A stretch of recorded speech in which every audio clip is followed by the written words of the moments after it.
Selamat berjumpa kembali adik-adik pada materi fisika tentang tumbukan. Kita sebelumnya telah belajar tumbukan dan sempurna. Sekarang kita lanjutkan pada pertemuan kelima ini untuk tumbukan lenting sebagian. Kalau ada misalnya dua buah benda, 1 dan 2 bertumbukan lenting sebagian, maka di sini akan terjadi yaitu energi kinetik sebelum tumbukan lebih besar dari setelah tumbukan. Kemudian koefisien restitusinya antara 0 dan 1. Kita ingat rumus koefisien restitusi E kecil sama dengan min P2 aksen min P1 aksen per P2 min P1. Jadi hati-hati dalam masukkan dalam minus. Jadi atas saja, bawah saja. Kemudian yang ketiga berlaku hukum kekekalan momentum. Jadi di sini karena berlaku hukum momentum, maka nanti arah harus diperhatikan. Dalam menyelesaikan soal-soal berkaitan atau berhubungan dengan tumbukan lenting sebagian, maka nanti antara koefisien restitusi dan hukum kekekalan momentum harus disubstitusi digunakan secara bersamaan. Baik, sambil menyimak contoh-contoh soal berikut, masalah-masalah berikut.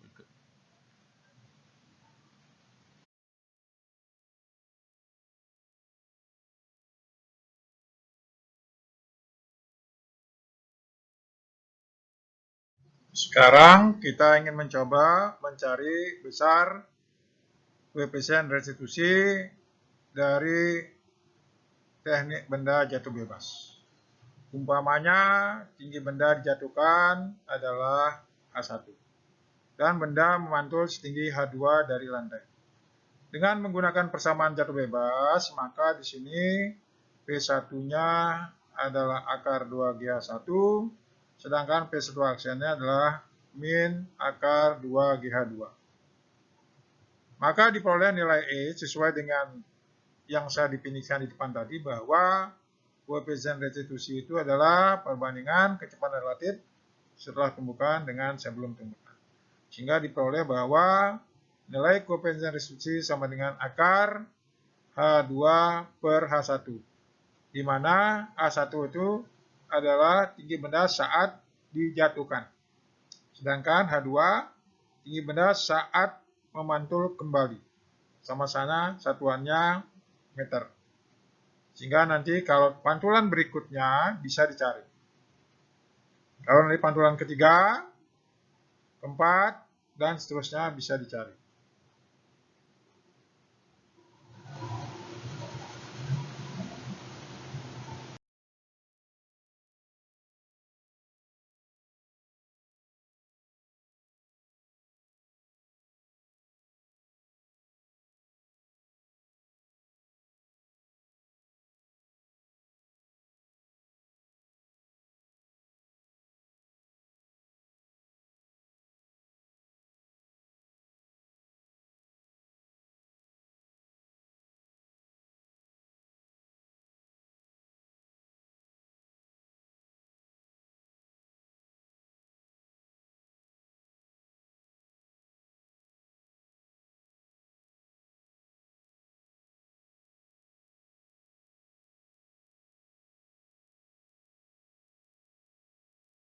Sekarang kita jawab soal yang di atas tadi.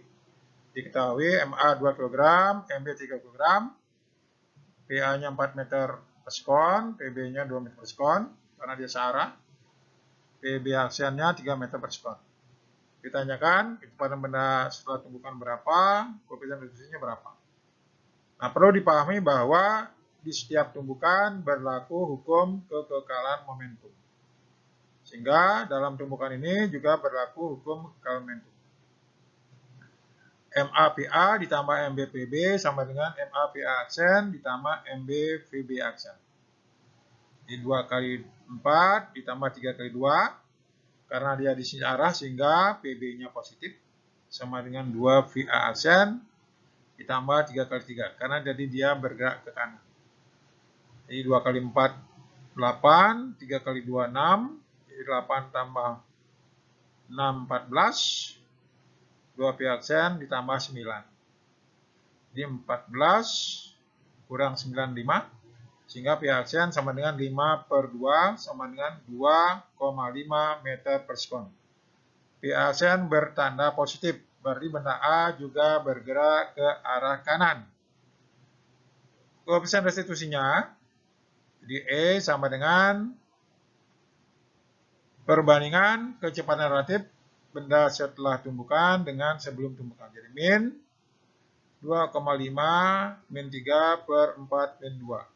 Jadi sama dengan 0,5/2. Jadi hasilnya 0,25. Jadi nilai koefisien restitusinya 0,25. Jadi dia termasuk lenting sebagian.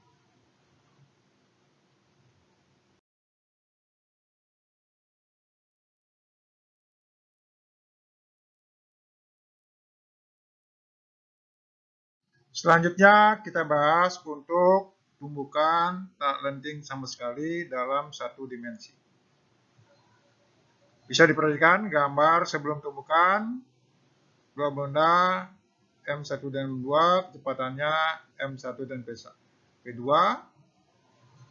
Setelah tumbukan, kedua benda bersatu, kita anggap kecepatannya P1 aksen sama dengan P2 aksen sama dengan P.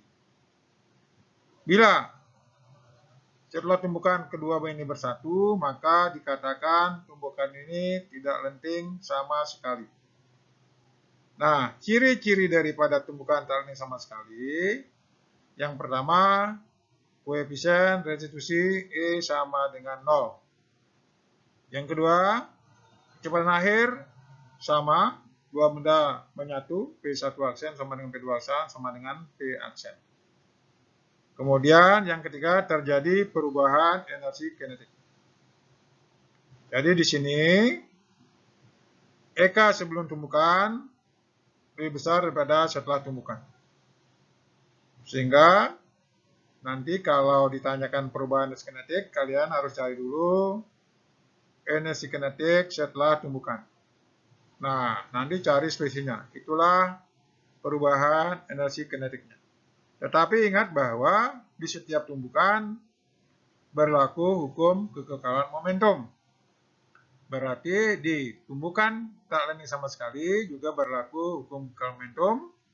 Cuma di sini karena kecepatan akhirnya sama, sehingga bisa disederhanakan persamaan hukum kekekalan momentum menjadi M1 P1 ditambah M2 P2 sama dengan M1 tambah M2 kali V aksen.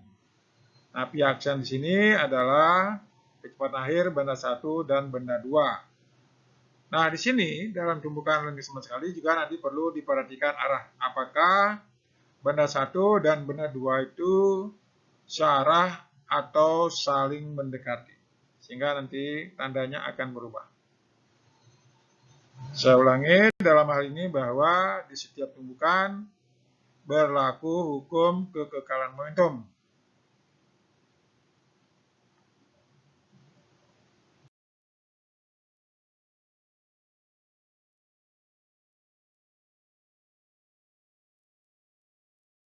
Sekarang kita lihat contoh soal berikut yang berkaitan dengan tumbukan tidak lenting sama sekali. Sebuah peluru yang bermassa 20 gram mengenai segumpal lilin yang massanya 200 gram dan tergantung pada sel tali yang panjang. Peluru itu masuk dan melekat pada lilin mainan. Jika kecepatan peluru sebelum mengenai lilin adalah 200 meter per sekon, maka besarnya kecepatan lilin mainan setelah peluru tersebut masuk di dalam lilin berapa? Seperti saya katakan di awal, selalu ditulis, diketahui, ditanya, jawab. Begitu mulai satuan harus dalam satu sistem. Seperti di sini massa peluru 20 gram. Jadikan kilogram, itu menjadi 0,02. M1-nya 0,2 kg. Nah, di sini kalian harus pintar-pintar misalkan mana yang P1, mana yang P2, mana yang M1, mana yang M2, harus konsisten. Kalau kalian anggap misalnya lilinnya itu adalah M1, 0,3 kg. Kemudian massa pelurunya 0,02 kg. Sehingga yang 200 meter per sekon itu adalah P2. Kemudian karena dia bersatu berarti P1 aksen sama dengan P2 aksen sama dengan P aksen. Jawab dengan menggunakan persamaan hukum kekal momentum. Jadi M1 P1 ditambah M2 P2 sama dengan M1 ditambah M2 kali P aksen. Nah, karena di sini lilinnya diam, maka P1-nya berarti 0. Ya, jadi 0 sama dengan 0,02 kali 200 sama dengan 0,2 ditambah 0,02 P aksen. Sehingga hasilnya adalah P aksennya 18,2 meter per sekon. Dalam mengerjakan soal-soal